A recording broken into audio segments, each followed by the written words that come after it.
podcast for heroes in the world of Overwatch. This is The Payload.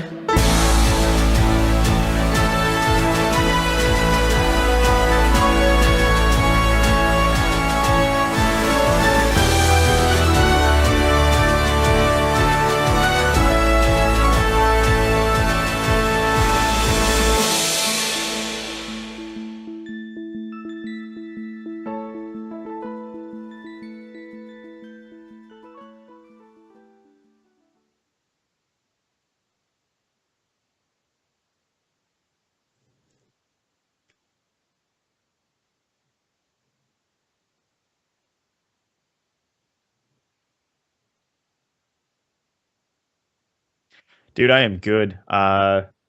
It's definitely going to be interesting. I think trying to do a show with no Mr. John. So we'll see. I think we'll have a good time. There's a lot to talk about. Overwatch is in a crazy good place right now. So we will, I guess, just jump right into it. Man, how was your week? Did you get a chance to play the game much? I haven't had a chance to play too much. I've been just busy with all the hero stuff, and also over the weekend I watched a lot of the Hearthstone stuff. So, I mean, I've just been really busy with esports stuff. That's fair, man. That's fair. I know that feeling. I'm getting them ready right now to leave to go to Las Vegas. I have a conference coming up here in the first week of April, so I'm frantically trying to sort of I got a ton of stuff going on with work. We're working on marketing plans for a couple of sponsors, just crazy stuff happening. And so I honestly I've logged into the game maybe twice, and it's for a couple minutes at a time. When I do get in, I play a couple of rounds just to see what's changed, what's new in the patch. I think I'm still a single digit level in the beta. Oh no! That's how bad it is. Yeah. Well, I can rest easy at night that it's not that bad for me. Yeah, no, it's well, and the other thing is, right, is when I do get time, I'm still trying to load balance across multiple games. I'm trying to play a little bit of Hearthstone. Mm-hmm. I finished Heroic League Explorers the other day. I'm still trying to play a fair bit of Heroes because I'm trying to get my rank 1 back because that game makes me very angry. Yeah, I did see you playing that the other night, and yeah, you're putting a lot of work into that. It's pretty awesome to see. I hit rank 1 4 times, dude, and then I just went on this terrible streak where I kept win 1, lose 2, win 1, lose 2, and my MMR is still basically the same, but I'm rank 15. And it's what? It's just terrible. So I'm going to try to fix that over the weekend, I think, and then be off and running. But we got serious Overwatch stuff to talk about. Are you ready to talk Overwatch news this week, sir? Yeah, definitely. And that's going to lead us into obviously our first news segment, or first segment of the show, the news.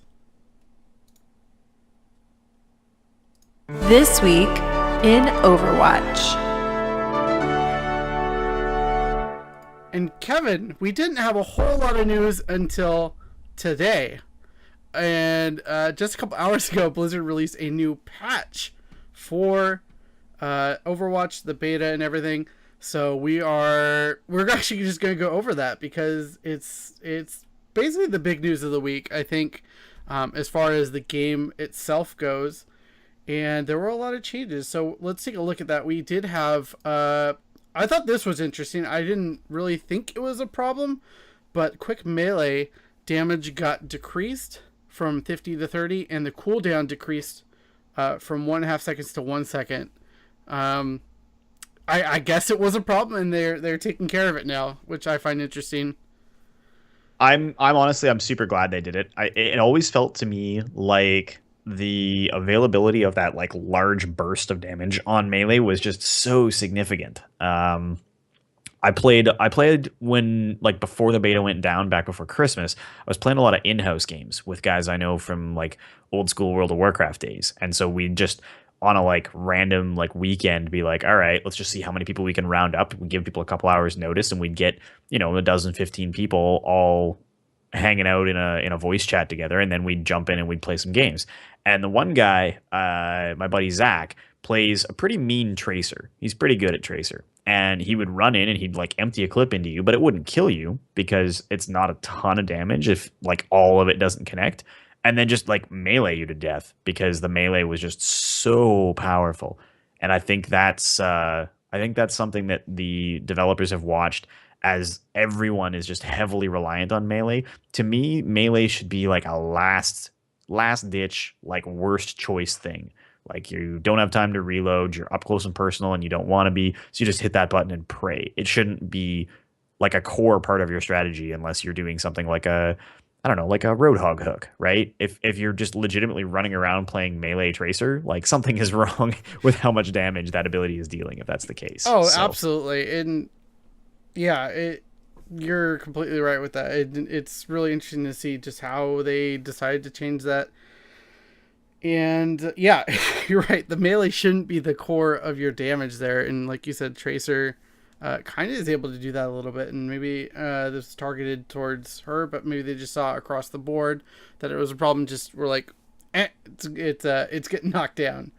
well, I mean, there's only a handful of characters where it's honestly going to be hugely problematic. I think the fix here is nice because, in theory, right, you can attack uh, more often to the point that, like, if you attacked 3 times in 3 seconds now, as opposed to twice in 3 seconds, it would do 90 damage instead of 100. Like, it's a very, very minor damage nerf, right?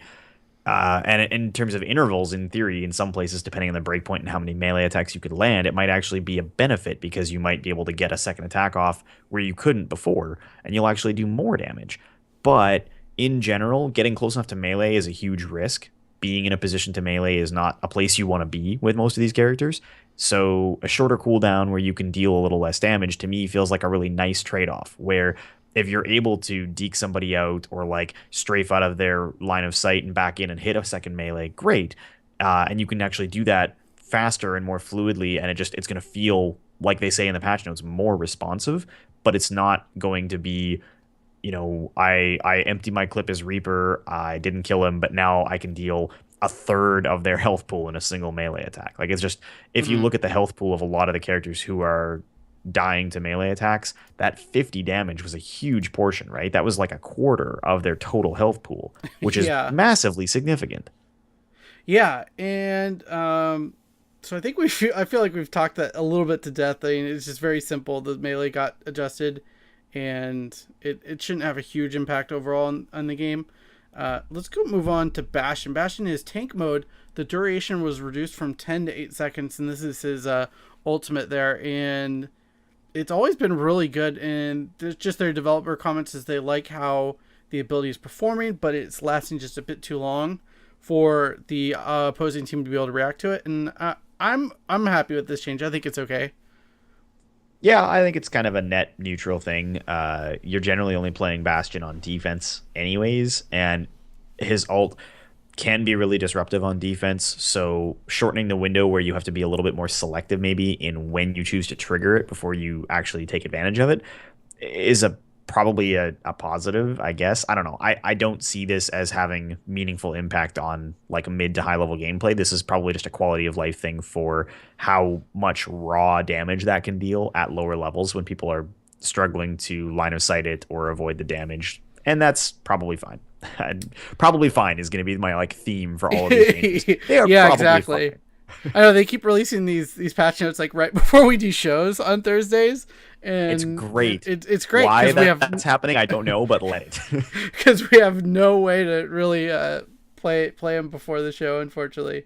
But Genji has always been a really hot topic as far as heroes. And is he overpowered? Is he not powered enough? He recently got changed. And now that change, I think this is basically reverting it. His health is being increased from 150 to 200.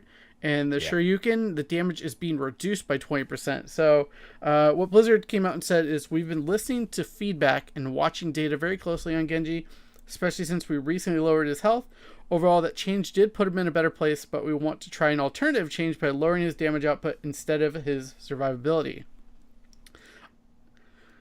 This is cool, actually. Like, what I read here is not that they want this to be his final form, where he has the extra health and the lower damage. I actually think they liked where he was balance-wise in that last patch, and I really did. I really felt like lowering his health gave him a much better feel. Like, he felt like he was very powerful. He was still very dangerous, but it was easier to introduce counterplay. We talked about that a whole bunch on the show like a week or two ago, but all the counterplay that lower health number opened up. I actually think this is a test. straight up. Like this is very much we're just dropping some Are, stuff in here are to you see. are you saying this is a beta? No. Not even beta, because beta happens. We are like 2 months out from release, right? They are at a point Mm-hmm. where they are like finalizing some stuff here. But I like the idea that they drop this little patch on us with all these little things in it, because none of this stuff is really like gonna have sweeping effects on the bottom line in the game. But I wouldn't be surprised at all for them to try this and find that with lower damage and higher health, he's less interesting to play. He's better as sort of a glass cannon, just kind of charge in and knock somebody off, trade 1-to-1, 2-to-1. I think it's likely, honestly, that we'll see his health pool go back down and other changes get tweaked again, because lower health Genji felt super good, and they acknowledge that here. So my hope is that they're just experimenting with this to see what happens when he's not as lethal. And if it were me, I would say him being super lethal but very, very fragile is the right place. Where he was really good. So I'm glad they're testing this, but I honestly believe it will go back the other way. Yeah, I tend to agree with you, because that jump to 200 health is that's quite a significant amount of survivability. I mean, we were just talking two about melees the now. melee. Yeah, it's two melees now. It was one melee before, now it's two. So we'll just have to see how that ends up.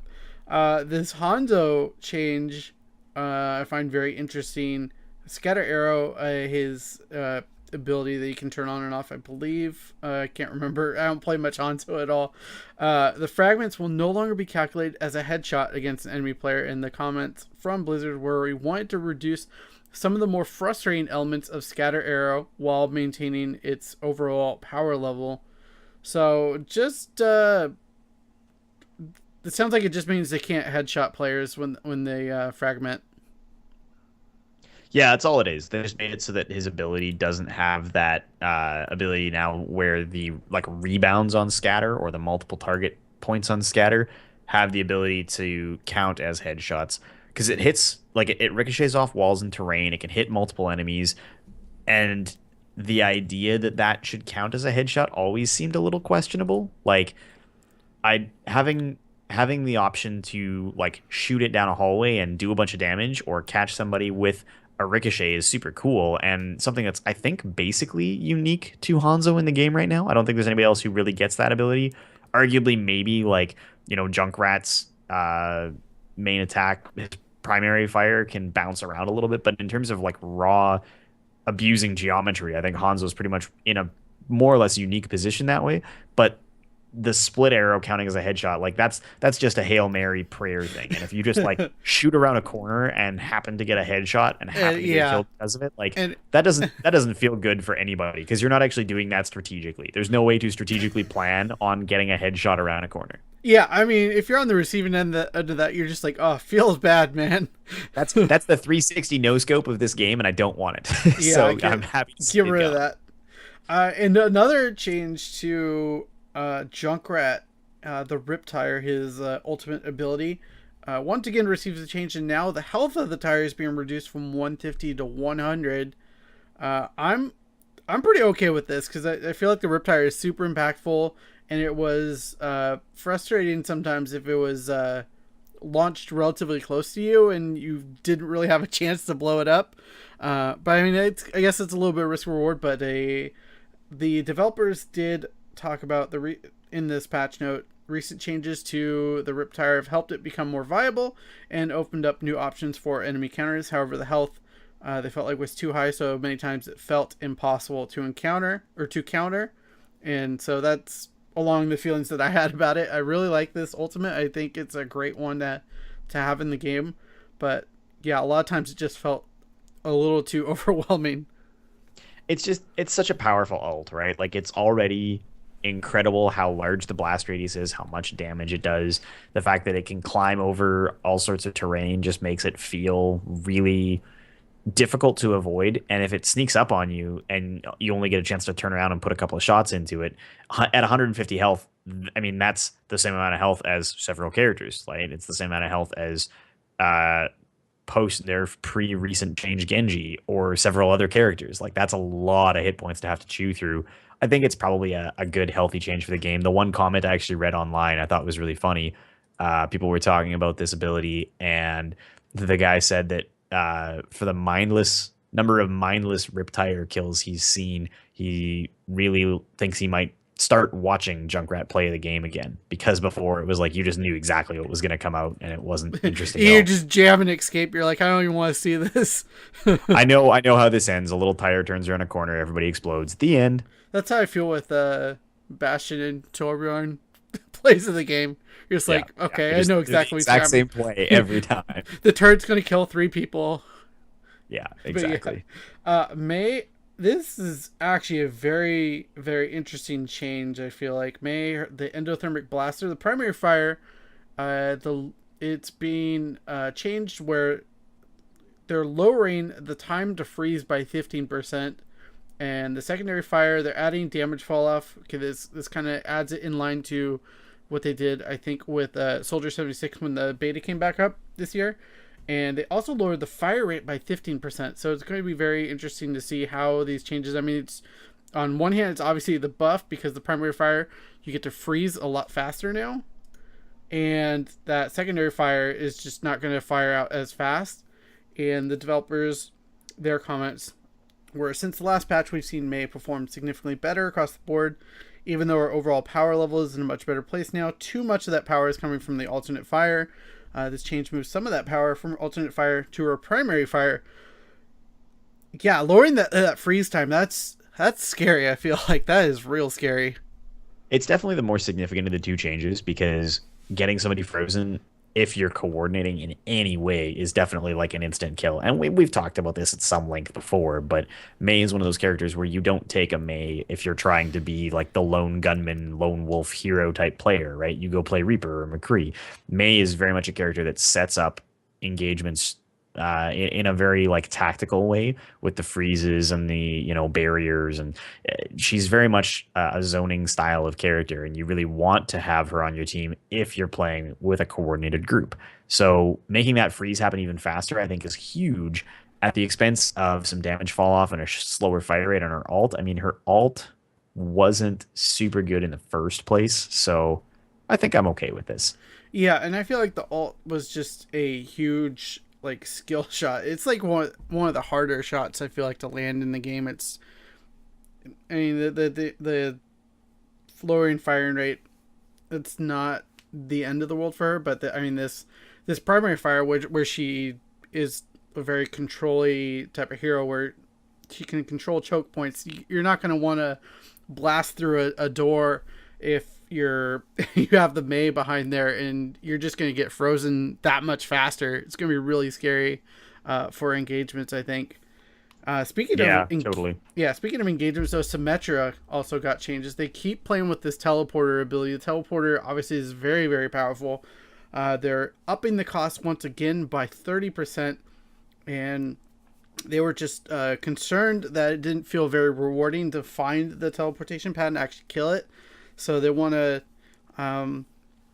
just give more time between her being able to redeploy that teleporter, and I'm okay with this change. I think it's ultimately good for the game because teleporter is, like, I think we talked about this when we talked about sports. Teleporter, you could argue, is one of the best ultimates in the game. Yeah, I think bear with me because I don't play a ton of Symmetra. She's never been a character I was good at or really enjoyed. A part of me wonders if they shouldn't have approached this in terms of the teleporter's recharge. And what I mean by that is the first teleporter didn't come into play too early, I don't think. It took long enough into a typical length game to actually get a teleporter into play. Right now, with a 30% change flat across the board, there's going to be games where you only see maybe 2. Right? More often than not, like 1 or 2 would be the limit based on a typical length game right now, at least in terms of like one side, right? Attacking or defending. It's already a very high skill capability. You have to place it somewhere safe so that it doesn't get destroyed. There's a lot of I think, like, quantitative drawbacks to trying to take advantage of the teleporter, because statistically it's not going to live forever. Someone's going to figure it out pretty fast, especially, again, like, I'm always thinking about this in terms of how it's going to look in organized play. So 30% is a huge amount, and I think I would have liked to have seen it so that the first teleporter came into play just as early as it had been, and then it maybe took longer to get that second one up. because they're obviously still messing with this, and that's a place where they could make it so that you don't, as Symmetra, just feel like your ultimate takes twice as long as everybody else's to come into play and is worthless if it gets destroyed. And I just don't see anybody sticking with Symmetra after that first teleporter gets eliminated. I don't see anybody trying to get that charge up a second time because it's going to take way too long and it's going to be too late in the game to be significant, in my opinion. Yeah, I'm hearing you there. And the one thing is, as this game matures and grows and it does come out to release and comes to a wider audience, obviously, placing those teleports is going to be harder and harder and harder as people learn where those spots are. Yep. And I feel like as that happens, they might bring this back down a bit more so that they are able to use it more often. Symmetra is able to use it more often. But we'll just have to see. It's kind of one of those just, you kind of have to have a lot of playtime on it and see where it goes from there. And the next change that they have is for Winston. Now, I really like this change. The jump pack, the cooldown was reduced from 8 seconds to 6 seconds. And they were talking about Winston's survivability took a hit when they recently made changes to the barrier projector. Overall, Winston being less reliant on a single ability has been good, but they're looking to bump his power back up in other ways. Lowering the cooldown on the jump pack allows him to use the ability as a normal engage tool, while also giving him more flexibility to use it as an escape option or to continue pressuring the enemy. So 2 seconds might not seem like a lot on the surface, but over the grand scheme of things, over a 5-6 minute game, that's quite a number of more jump packs you can use over the course of the game. I mean, I think the commentary in the developer notes is exactly right. It's going to be about now also being able to use it as a way to engage and know that you can also use it as a way to get back out. Before, you sort of had to choose whether you were going to try to like lumber in and have it available as your escape tool, or if you were going to use it to jump in, contest a point, get onto a capture point, jump to the aid of an ally, something like that. Now it's like you can do both. You've got a ton more mobility. This is actually going to be very significant, I think, for Winston's in terms of getting back into the fight after a death, because a 25% reduction in cooldown means in an average like run back, you're probably going to get an extra couple in, because that's a huge shift. Like, you're going to have way more mobility, and mobility is already, I've talked mobility to death. Mobility is probably singularly, I think, the most important feature of any character in the game. So to get that big of a mobility buff is massive. This is, I think, the single biggest change in these patch notes. Yeah, and I definitely agree with you. And I want to go on that mobility part again. And I've talked about this in episodes past, but I feel like defense is at a fairly large disadvantage on that first point, because if they get killed, they have to walk back the entire map. And having this Winston, though, will help quite a bit, because you're going to be able to get at least 2 jump packs, I think, walking back. I'd have to do the math, but I think it's about 2 or 3 that you'd be able to go, and you just be in the fight, contesting that point just a little bit sooner. And I'm excited to try Winston out again. I haven't had success with him at all really in the game, but I'm willing to try him out some more. Yeah, I really like it, especially for overtime, because I've always found that that's when Winston can shine, is jumping in and getting onto a payload or a capture point during overtime. And every ounce of mobility at that point is so critical. When you're making that run back, you're grabbing a Lucio, you're speed boosting, you're doing everything you can. This big extra couple of jumps, being able to just leap in onto that point, disrupt, push people around, wait till your teammates can get on, leap and get up in the face of somebody who's trying to deal damage to a teammate. Like, that's super significant on both sides. You're right. I think of it as an offensive thing, but it's probably got really good applications on both, because mobility is just, again, number one across the board, always the most important. Yeah, and going along the warrior tank path here, Zarya, the particle cannon that she uses for a weapon, they're increasing the minimum damage by 25%. And they were saying Zarya's main strength comes from her ability to absorb damage to increase her own power. While we don't want to undermine that core functionality, we also want to make sure she feels as though she provides enough meaningful contribution in combat, even at lower power levels. I am so happy with this change. I always felt like that gun just tickled people at the beginning of matches and the beginning of fights. So I'm happy to see this. She should be a bit more of a threat now. and just be more threatening to the enemy team when she's moving in and starting up her attacks there. Yeah, I mean, I have nothing particularly more than that to add. This gets a big old thumbs up. That's really all there is to it. A little more damage on underplayed tank. Okay, I accept. Yeah, and then the final change was to Zenyatta Discord Orb. It's now removed by immunity effects. For example, the Mei Cryo Freeze, Zarya Barriers, and Zenyatta Transcendence. And they commented that Discord Orb is a powerful tool that has proven a little too difficult to deal with at times, so we're allowing for some options to counter the ability while maintaining its strength. So this is kind of interesting. They're kind of introducing ways to remove the Discord Orb now, and maybe this will bring up those heroes that they mentioned, Mei and Zarya here, to kind of counter Zenyatta. I mean, I certainly hope so, but ultimately that's not a ton of counterplay. I mean, adding two effectively, because counting Zenyatta against Zenyatta is kind of a that's moot not point. fair. Right, so two characters that can counter Zenyatta out of a cast of 20 odd, like, no, that's not significant. I do think it maybe makes Zarya a slightly more attractive tank because she can easily barrier it and become immune to it, which is a unique functionality for her now as a tank character. And Mei's Cryo Freeze dropping it is kind of like, again, meh. Like, these are two characters whose absolute strengths are coordinated teams. And in those environments, okay, I can absolutely see how this could start to swing, and you could actually build a composition that maybe reflected that, where you took a whole bunch of the same, recently buffed characters that have all these benefits to them, add a Zarya and a Mei into your lineup in place of where you might have previously taken like a Reinhardt and I don't even know, instead of a Mei, hard to say, maybe a Junkrat. Like, yeah, there's probably something to be said for trying to get those characters more playability by giving them that specific out. But I don't think this is a major. It's just a quality of life change in my mind. Yeah, definitely. And that's the end of the patch notes for today. I give them a thumbs up. Kevin, what about you? Like, as a whole, As sure, a whole, yeah. I mean, thumbs up. on the whole, when these patch notes came out, I read through them and was like, there's nothing in there that makes me unhappy. I don't disagree with any of that. I maintain, just again, based on the phrasing, that I think they're going to revert the Genji changes. And if that's the case, I would be super happy because I liked low health Genji. But across the board, nothing in there screams, this isn't Rip Rhaegar levels of Blizzard changes gosh. in recent memories. So we're not getting into it. Nope. Wrong this game. is an Overwatch show.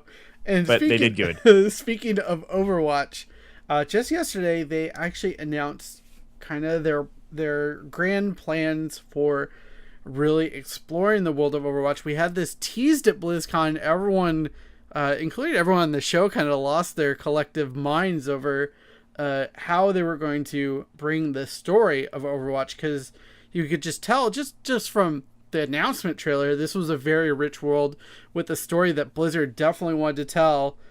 And so they announced yesterday about how they're going to roll these out.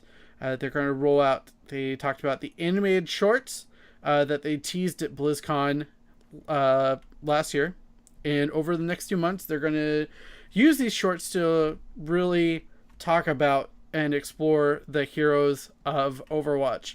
And the first one actually releases this upcoming Monday, I believe. Is it correct? Let's see. The 21st. Monday 21st. at 12 p.m. Pacific time. So 12 p.m. Blizzard time. And it is going to be for Winston. And I am all sorts of excited for this, and it's actually going to be premiering. This is very interesting, actually, how they're going to premiere this out on xbox.com/Overwatch. Don't panic like everyone on the Facebook post did.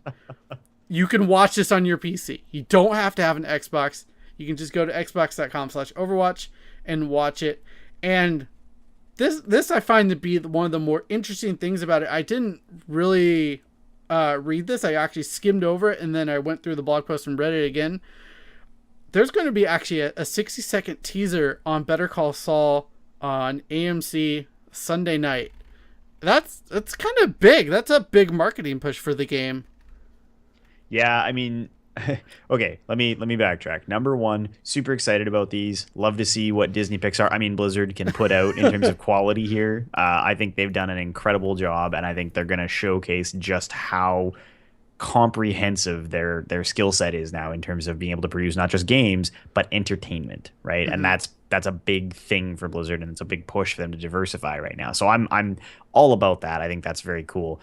Secondly, to your point about the marketing thing, Blizzard has gone totally bananas in the last couple of years. That was a Winston pun. In terms of how they're handling their marketing, right? Like we saw more money, I think, and more effort spent on the Warlords of Draenor advertising campaign than Blizzard had ever spent on anything prior to that. I saw those ads in every bar I went to in small town Saskatchewan. Like it was just everywhere. You couldn't avoid it. Their media spend was through the roof. They had the Gore Howl in New York. They had all these things. And that's carried forward. We've seen it for the Hearthstone expansions. They're advertising Whispers of the Old Gods right now with painted walls and murals all over North America, along with, I'm sure, a ton of digital advertising, TV advertising, etc. Overwatch is not yet out, so maybe it's like there's a little room yet for them to sort of like take their time and just like start to try and develop the interest level. But this is somewhere where I think we've only seen this, like them scratch the surface of how hard they're going to push Overwatch. I imagine that, especially given that this is a console game and how successful Diablo 3 was because it was a console game, they very much are going to be like, all right, how much money does it take to get this thing all over everywhere? And during primetime Sunday night television is huge. Like that's a slot that people pay big money for. So to see Overwatch get that kind of representation from Blizzard, especially for something like this where there's no direct, I don't think, to them benefit. Like they're not selling these shorts, they're just playing them. So to advertise them that heavily just to help build the audience for the game, that's incredible. Yeah, and what I really like about their overall plan for introducing the world of Overwatch to people is it's not just these animated shorts. The animated shorts are like the first step, and they're going to be the first things we see come to fruition, obviously this upcoming Monday, and I am excited for that. I think everyone's excited for that. There's going to be digital comic shorts. They're going to be free digital comics leading up to the launch of Overwatch in May, and created in collaboration with a variety of writers and artists. Their first 6 issue of comic shorts will focus on a variety of heroes such as Roadhog, Junkrat, and Reinhardt. And they actually showed in the blog post a cover of one of the comics that's going to debut in April. It has McCree on it, and it looks great. And I am super excited for comics. I love comics. I've really kind of gotten back into comics over the past couple of years. And just seeing all this free content that they're giving out to, in the grand scheme of things, it's advertisement for the game, but it's building this rich world, and it's something I think every Blizzard fan can really just appreciate because of how rich their stories are. It's interesting to me, right? Because I have played the entire catalog of all the Blizzard games right back to day one. And I have all of these very like specific memories of moments from the different games, right? The first time you got into Duriel's room in Act 2 in Diablo 2 and just got absolutely obliterated, or, you know, whatever. Like there's all these little things that you can't shake the memory of because they were so significant to you. But they're all moments, right? That were very hard to get a good like visual expressive way to re-experience them multiple times, or to have that experience be impressive in a strictly like cinematic style sense.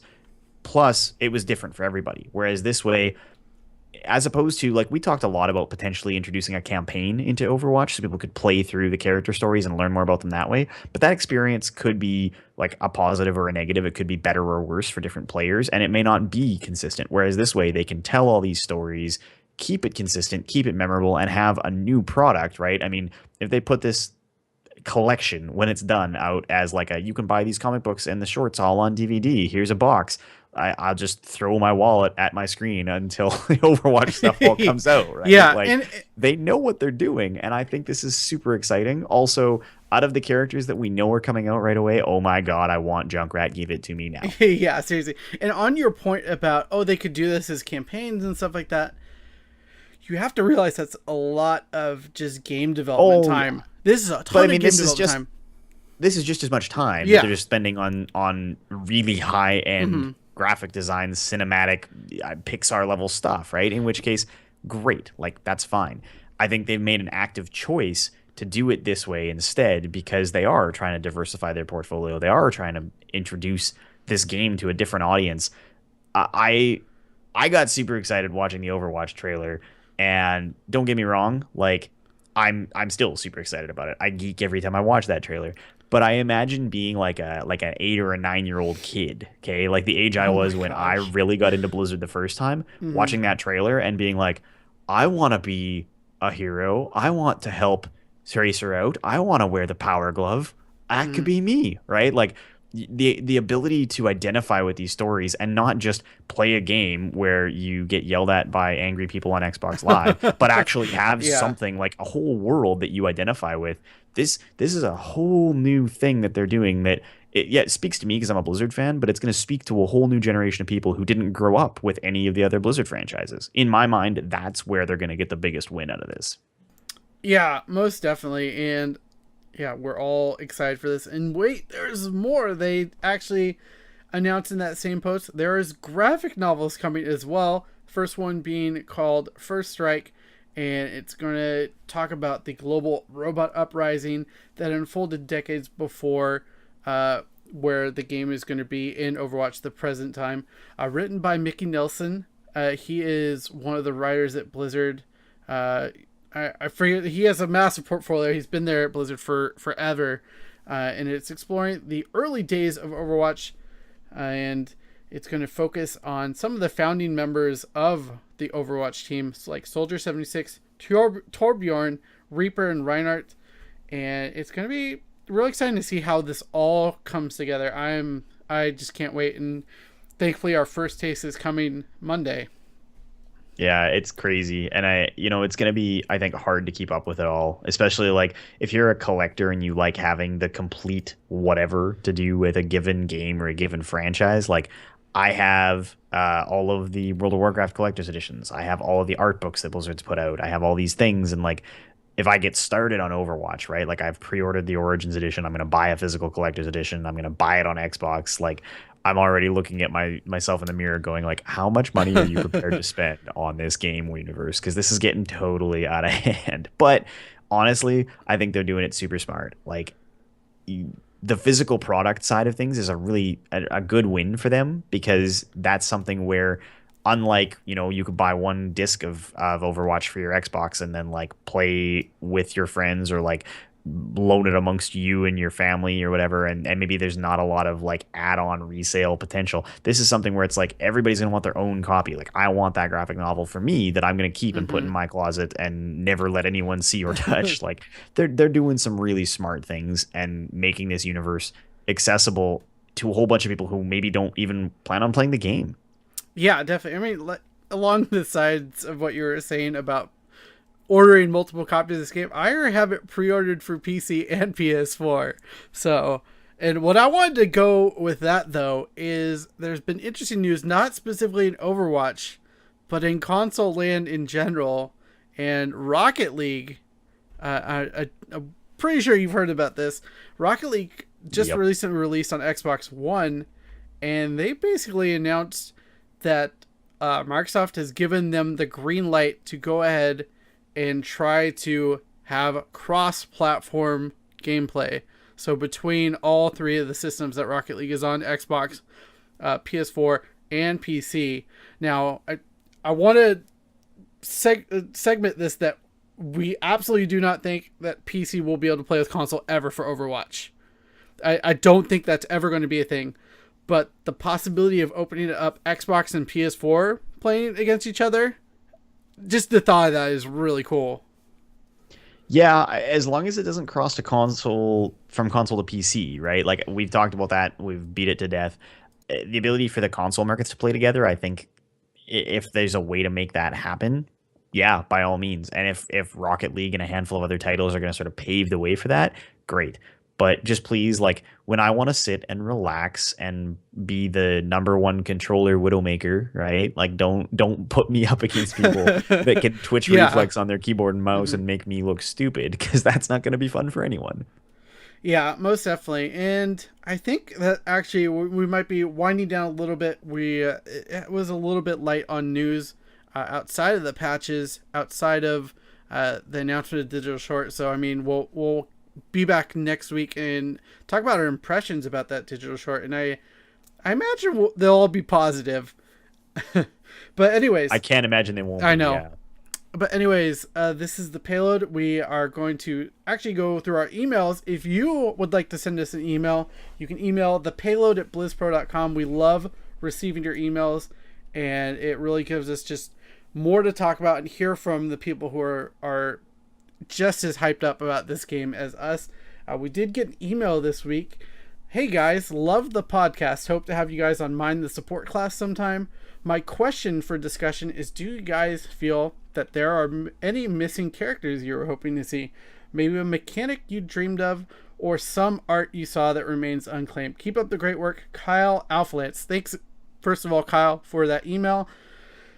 I had to think a little bit about this. Missing characters, it's a tough one to really kind of think about, but I was thinking we can look at something more like hero mechanics to agree. We've seen crazy stuff in Heroes work out, like Cho'Gall, where 2 players are playing 1 hero, Lost Vikings, 3 units in 1 hero.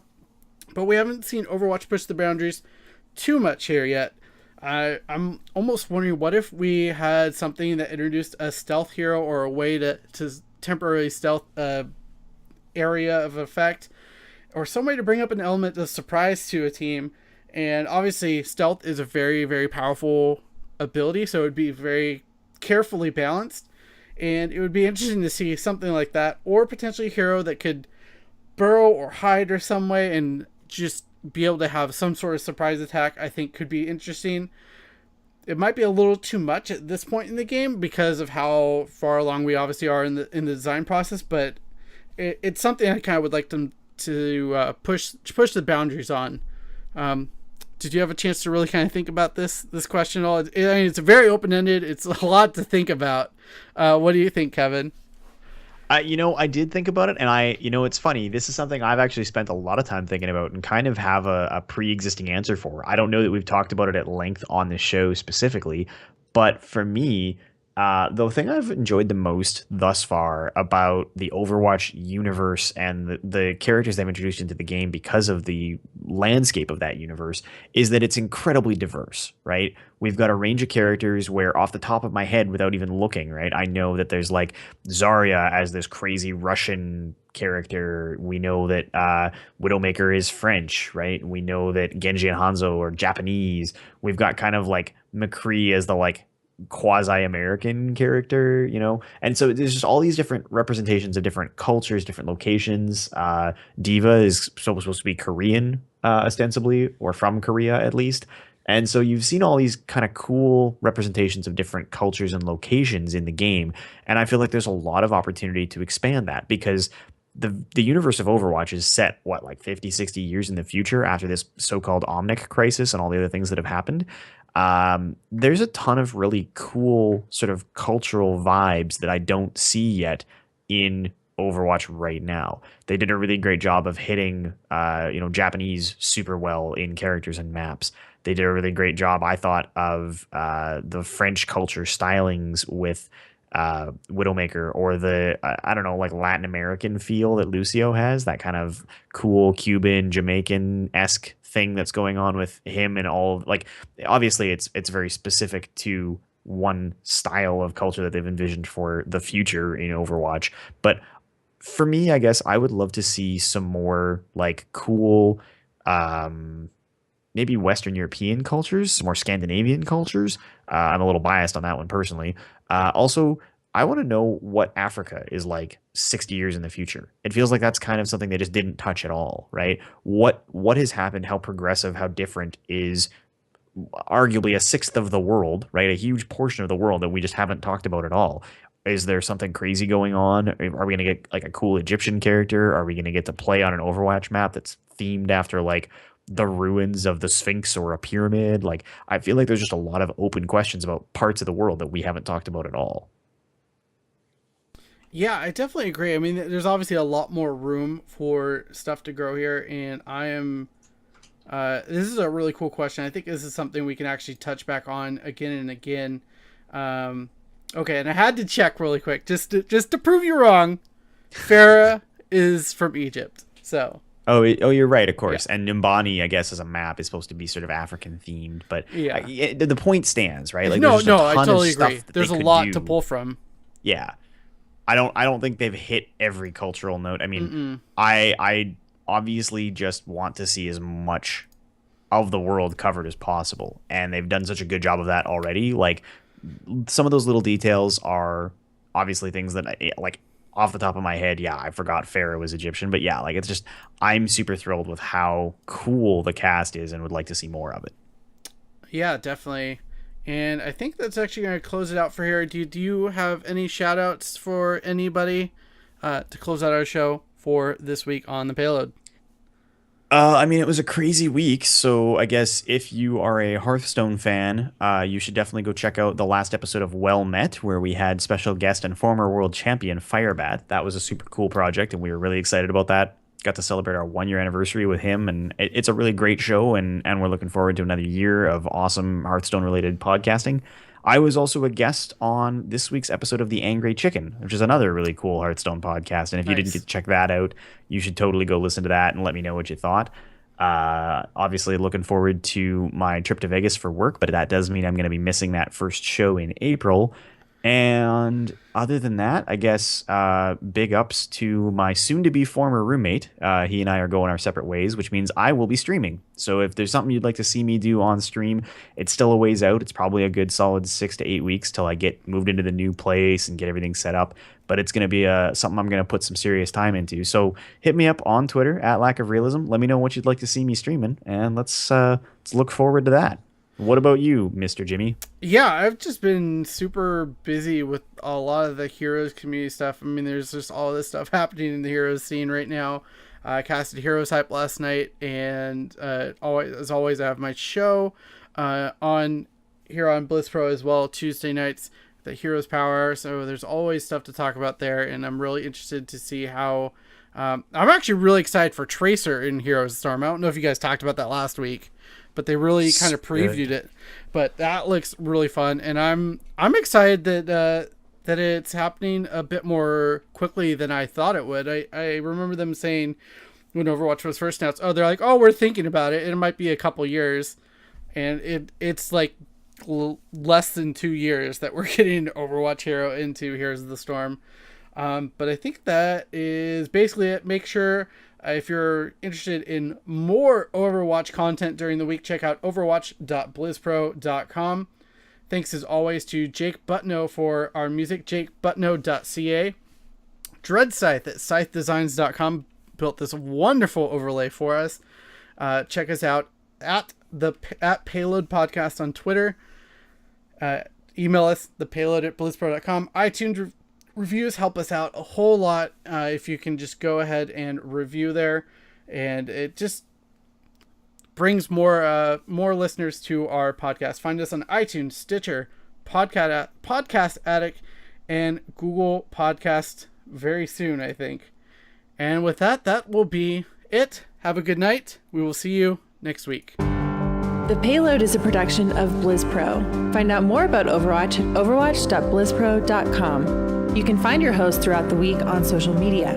Find Jimmy on Twitter at DJ Tyrant, Kevin on Twitter at Lack of Realism, and John on Twitter at Kicked Tripod.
All right.